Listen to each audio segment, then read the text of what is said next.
Lower back pain causes in men. In this video, I'm gonna go over the causes of lower back pain in men, why it's happening, how it's happening, and then we're gonna go over a couple of different stretches on how to fix it and give you instant relief right now. Let's dive in. Glenn Dawson here with ResetU Fitness. What we're gonna go over today is how the lower back pain happens and how to fix it. So if you are a male over the age of 25, you've probably experienced some sort of lower back pain. If you haven't, say you're 25, give it a couple of years. This is because lower back pain isn't actually caused from your back. Did you know that overwhelming majority of people, you can see the stat here, have a slipped disc right now? They're just not showing symptoms of it. Your spine is not supposed to be a load-bearing portion of your body. So if you think about this portion of the broomstick as my hip, and then this is my spine, if my hips are out of alignment even slightly, think of that as the foundation for a skyscraper, tilted forward. Now, this structure has all of this pressure here on the bottom part. Same thing happens with you. Gravity is pulling down.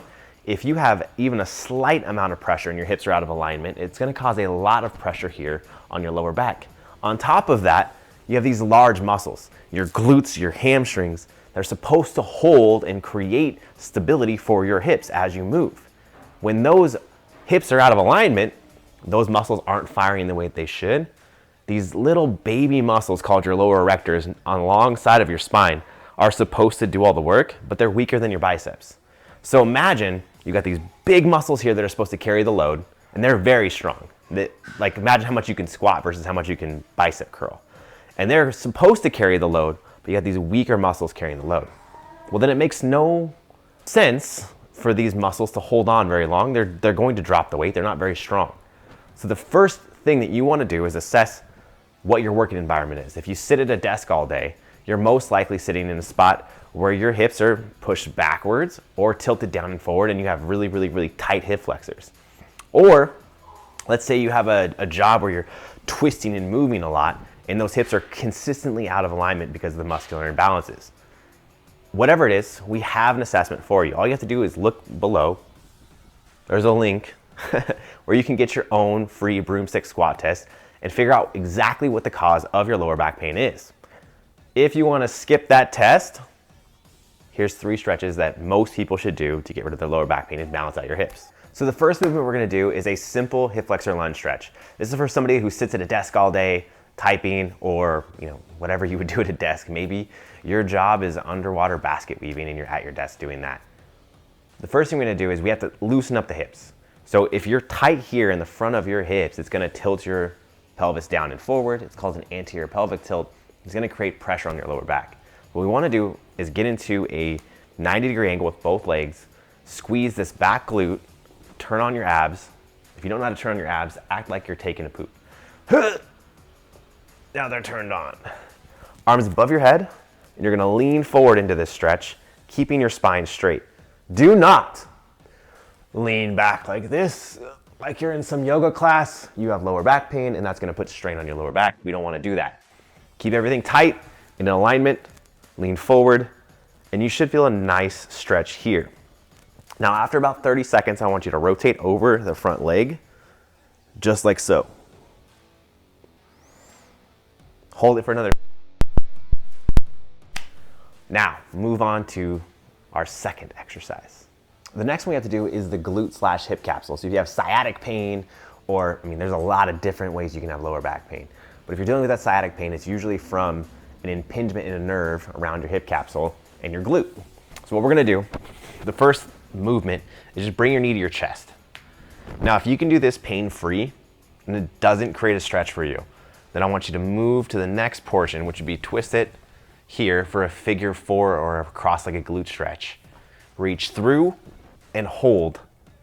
And you want to hold this for 90 full seconds until you feel this hip open and then less tension on the knee. And once you've done that, we've got one more exercise for you. Last but not least, we have to open up the hip flexors and the groin and then train our spine to stay straight and neutral. So this exercise does all 3. It's pretty awesome. It's called a frog stretch. Make a triangle with your legs in the floor. Then you're going to go onto your elbows, like so, make sure that your knees are heavily padded. If they are not padded, there's no fat on this part of your knees. It's going to hurt, it's gonna cause pain. If your body has pain, it's not going to stretch. You're gonna lock up because of the tightness, you're not gonna release. So, if you're like me and you have a very thin mat, there's probably some pain, like I have right now, and I'm faking it, not telling you that there's pain. I'm actually not gonna get anything out of this exercise. The only thing I get out of it is teaching you how to do it correctly. That's it. I get no stretch. I should take those pillows behind me and put them under my knees. Don't do as I do as I say. Pad your knees. Next, from here, I want you to rock back and forth. So you're placing your hips in between your knees. Now you may notice one groin is tighter than the other, that's okay. Just try to keep your spine straight and your hips straight. As I do this, I'm keeping my collarbone up. That way my spine doesn't round like this. If at the end of your range of motion, you're tucking your hips, that's not good. Only go back as far as you can with the straight spine. That's it. So as far as you can go back with the straight spine. If you can't get that far because you're just way too wide open right now, go up to your palms, bring your knees in, and just start from here. Nice and easy, keeping your spine straight. Now, if you do those 3 moves, it should balance out your hips, release the stiff, tight, dominant muscular imbalances, and create mobility so that your spine doesn't have to do the work. But it's not a permanent fix. It's just going to get rid of the pain response. It's not going to stabilize or create strong muscles around the hips so that you don't have to worry about the pain coming back. So make sure you're doing some sort of exercise to strengthen the glutes, hamstrings, and muscles around the pelvis and core.